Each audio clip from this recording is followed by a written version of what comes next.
Hi everyone, welcome to another video on Jujutsu Kaisen Phantom Prey. Now today's video is going to be an important one because I am going to go through all of the characters in future and talk about, in my opinion, what are the characters that you must summon for and therefore you should be saving up your cubes from now on.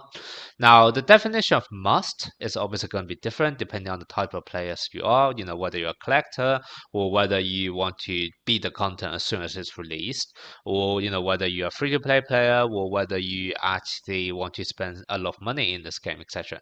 And that's kind of why I made this into a tier list format with the name of each role indicating the type of player the characters on that role would be more catered towards. Okay, now, I will be going through the rows one by one. However, one thing I would like to point out is that the very last row here, you will see something which said pity system updated.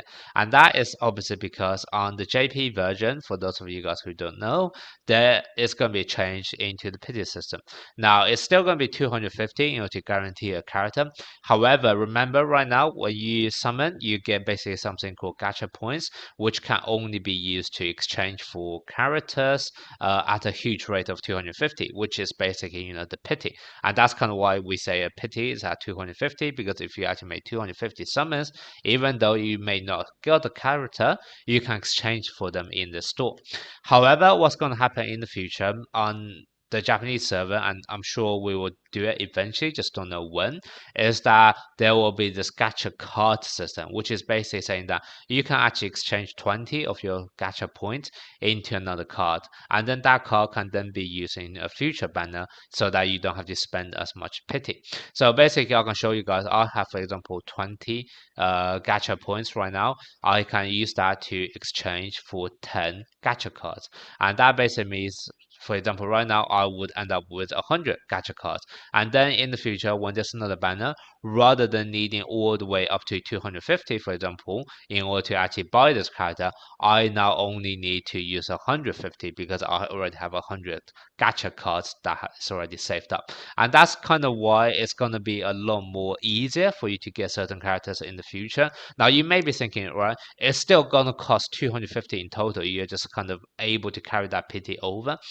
No, it's not quite the same as that because remember, for every single event, they give you 10 free summons as well. And that basically means is that because you can exchange 20 gacha points into a card, and they already give you 10 points essentially for free because they give you out 10 tickets for every single event. What that basically means is that I can essentially summon 10 times and then I get those 10 summons back.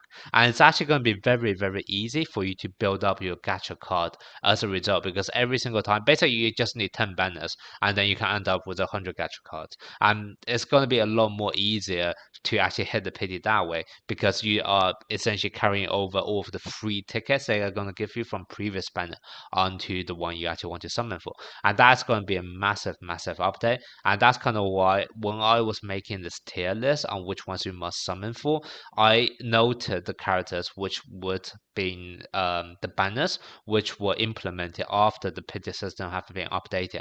And because whilst they are, you still need a huge number of tickets in order to actually guarantee the character, it's actually a lot easier, and therefore I don't really want to consider them as alongside with all of the other characters because it's just not really fair, right? When I have to save, for example, 250 tickets in order to summon someone here, when I could have gotten the later character for only 150. It's just not a fair comparison, and that's kind of why I'm gonna take them out of the scope for my video today.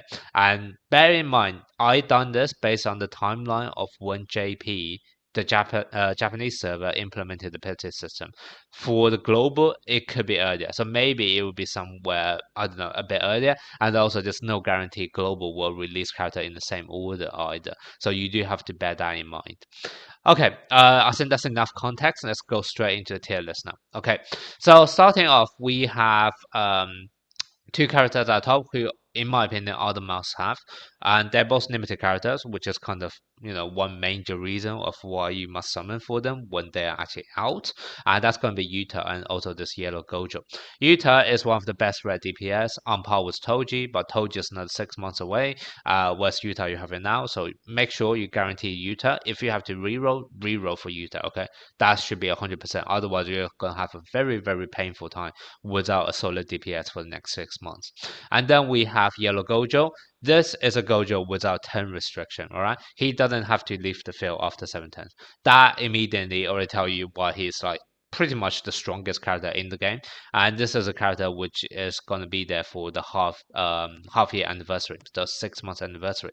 And that is actually quite nice because basically what happens is that you can reroll for Yuta now, and then by the time in another 5 months when the 6 months anniversary is out, you would definitely have enough to guarantee the pity for Yellow Gojo. And that's kind of why if you are a free to play, if you are, even though you're extremely unlucky, what you are able to do is that you can reroll for Utah and guarantee yourself a pity for Yellow Gojo, and you are already set to go. Those two are, in my opinion, the only two you must guarantee, and there is a way to actually guarantee both of them by re-rolling now and start saving up and skip off the other characters. Okay, so that's basically what you should be doing as a purely free to play. Even though you may be like extremely unlucky, you can still guarantee those two characters. Okay, then we move on to the next tier, which are the characters who are ideally you also want to have. They are not must have. So, if you are unlucky and you really want to secure the pity for Yellow Gojo, make sure you have enough for Yellow Gojo first, and then you can try your luck on the remaining ones. Now, if you are a small spender, I would strongly suggest you try to make sure you summon and get all of them. If you're free to play, obviously you have to try your luck on the ones on this run. Now, starting off, we have the green ghetto, the student ghetto, and also red Toji. Both of them are also half-year anniversary characters, so they are going to be released at the same time as Yellow Gojo. Now, depending on how lucky, whether you are able to get Yellow Gojo early or not, you may not actually have enough cubes to guarantee a second character from those pools, and that's kind of why I put them at a lower tier than Yellow Gojo. So remember, guarantee Yellow Gojo first before then trying your luck on those two characters. Now, Green Ghetto, very strong character, probably the second best green character after Green Gojo, who I'll talk about later. He's kind of like a debuffer role, but specific for the green element, so that's something you have to be aware of. But definitely a terrific character who's capable of both debuffing and also doing huge amount of damage. Okay, then we have Toji, who is pretty much the other red DPS, which is on par with Utah. They are not exactly the same. However, they're both very useful in their own means. So that is going to be something else you have to remember on deciding whether to summon for Toji or not. And then we move on to Ghetto. This is an interesting one because I don't see any other content creator recommending him, and I kind of get that. But at the same time, I also want to talk about from the other perspective because I was 100% adamant in getting him. Like if you watch my summoning video for Ghetto, I said repeatedly in that video that I want to start an account with both Utah and Ghetto together, and I will reroll if I didn't get it, right? So Ghetto, in my opinion, was very highly rated, and the main reason, the biggest reason, is the fact that he is a limited character, just like Utah, who have never came back. So unlike the half anniversary character, who even though they're also limited, they actually had a rerun banner. Ghetto, on the other hand, never had a rerun. Now, I know the Japanese server is having their 1 year anniversary right now, and the last part of the 1 year anniversary is still not announced. So maybe he could make a surprise turn up there. I don't know, but as of now, he has never came back. And if you are a collector, this is going to be your only chance of getting it. That's kind of why I was rating Ghetto very highly, and I was adamant in getting him. Okay, and at the same time, himself as a character, he's not that bad. I will tell you he's not quite as strong as the other limited characters there. Out of all of the limited character, he is probably the weakest one. However, he's still very strong. Maybe not S tier, but a solid A tier. Okay, and some people, I watched some other content creators video and they were saying he will eventually be power crept by another character which is Blue Toge, and that is true, but that's another 9 months away. So it's your choice whether you want to wait for 9 months, because once again I could be waiting another 9 months and this Blue Toge got power crept as well. So you can't really just rely on the argument that there will be another stronger character when it's 9 months away. And then some other comments were also saying um Ghetto is not doing sufficient enough damage when everyone already have a blue Gojo, which once again is also true. But remember, Gojo leaves the battle after 7 turns. So if you actually want a blue DPS for a longer battle, then Ghetto is actually really solid choice and probably the best choice for a very long time, considering he can actually stay on the field for more than 7 turns and capable of doing high damage. And then obviously bear in mind, right, we are comparing Ghetto against Gojo for DPS capability, and then comparing against Blue Toge for debuffing capability. Ghetto can do both, right? You don't need to bring two separate characters. So Ghetto, for me, is still a very unique character from that perspective, and from the fact that he's limited. That's kind of why I was saying, I highly recommend people to reroll in order to guarantee him. But at the end of the day, obviously, you guys are the ones playing the game, so make whatever decision you want. I can see argument both way, because you could actually say, if I just want to get the best character out there, then sure, Ghetto maybe not quite the top tier character that everyone else or the other limited characters are, but from an exclusivity point of view, he is one of the most limited character out there, and he's a solid character from that perspective as well. And that's gonna be my opinion. But like I said, make your own decision. Just make sure that you're comfortable with your decision, because reroll does take a lot of time. But at the same time, you would also be going through potentially a 6 months or 9 months period without anyone else who fill the same role as Ghetto. So no matter what choice you make, just make sure you're comfortable with that choice for the next 6 or 9 months. Okay. And then lastly, the last character on this tier is going to be Green Gojo. Now this is the only one here which is not a limited character. The only character on the first two rows which are not limited character. And the reason why I still put him here, even though he's eventually will be in the permanent banner, in the permanent pool, is because he's just simply the best green character out there. And if you do not take him into consideration, there isn't actually going to be a green DPS for a very long time. Um, just take a look at this tier list, okay? We have the green characters here. We have this student Ghetto, who would only be in the game for another 5 months, right? During the half year anniversary. So that's going to be 5 months. You do not have any green character. All of the other green character on this tier list, the DPS, for example, this Maki, I think she was added to the game like 8 months or 9 months after when it was first launched. And likewise, the other one was even later. So without this green Gojo, you could be ending up for a very long time without a solid green DPS, because the only alternative you would have would be Yuji, who do okay single target damage, but like very average character to be honest. And then you have Nakamura, who's an SR character who's capable of doing AoE damage, but not able to do single target. So basically, you end up with a two character who can only do half of the role of a proper green DPS, and that's kind of why, even though Green Gojo is not a permanent pool character, I would probably still recommend summoning for him if possible. Now, if you are actually a free-to-play player, then probably I will still skip Green Gojo, because yes, he will be in the permanent pool, and if you really want to, you can also skip Ghetto for the sake of that he is not quite a top tier character. And that's basically my suggestion for a completely free to play player, will be making sure you can guarantee enough pity for Yellow Gojo, and then probably try your luck on Student Ghetto in 6 months time, so that you at least have another green DPS. Because remember, even though Green Gojo will eventually be in permanent pool, that doesn't mean you can guarantee him, right? You still wouldn't want to hit all the way to pity to guarantee him. So you will still be relying on your tickets. Yes, it's easier to have tickets rather than using your cubes, but there's still no guarantee. So if a few purely free to play, my suggestion would be summoning reroll for user right now. Make sure you have enough pity in order to get a yellow Gojo, the student Gojo, at half year anniversary, and for whatever is remaining, try your luck and hopefully get this green ghetto as well. So that is going to be my recommendation for any pure free-to-play players out there. However, if you're willing to spend a tiny bit, then I would say, make sure you can also get a red Toji, blue ghetto, and also green gojo as well. Okay, so that's basically the most important characters out there. Then we move on to the ones which are going to be very much dependent on the type of player you are. First one, we have two SR characters.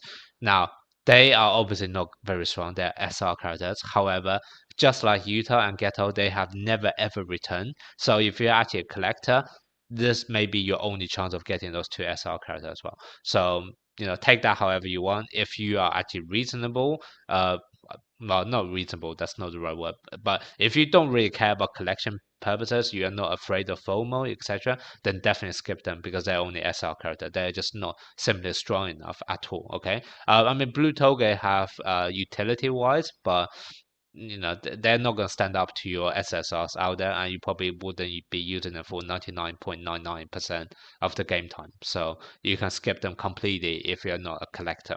Then the next tier we have the pay to win characters. Now, basically, a lot of the characters here, they're not essential in the sense that there are other replacements who can do the job.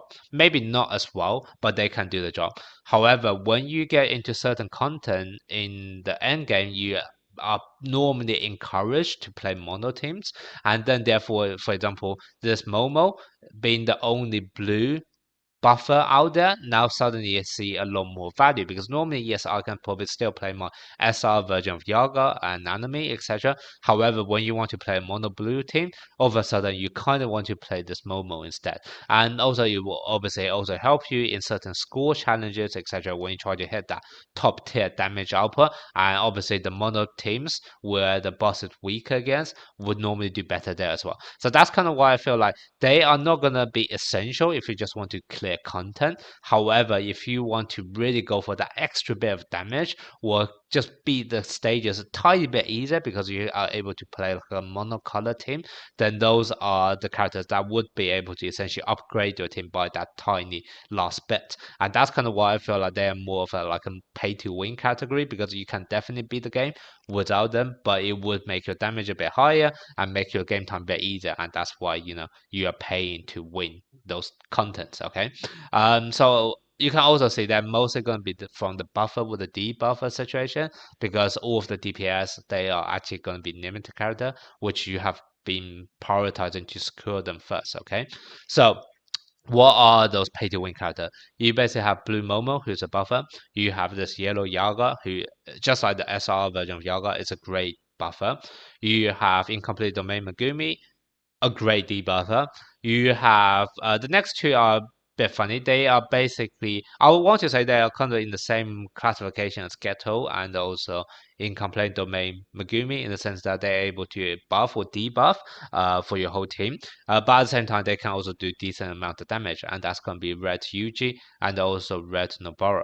Now, another thing I also want to point out, I don't know whether this is going to be the case for global, but on the JP version, when this Red Yuji was released, they also had the permanent recollection, which is the unity from top to bottom, which is the one that basically increased your ultimate skill gauge rate. That was also a very, obviously, very, very good recollection card. Now, once again, it's in permanent banner, so you probably don't want to summon specifically for that recollection bit. However, it was noteworthy to point out that you could get a pretty solid character as well as a really really good recollection from that banner at the same time.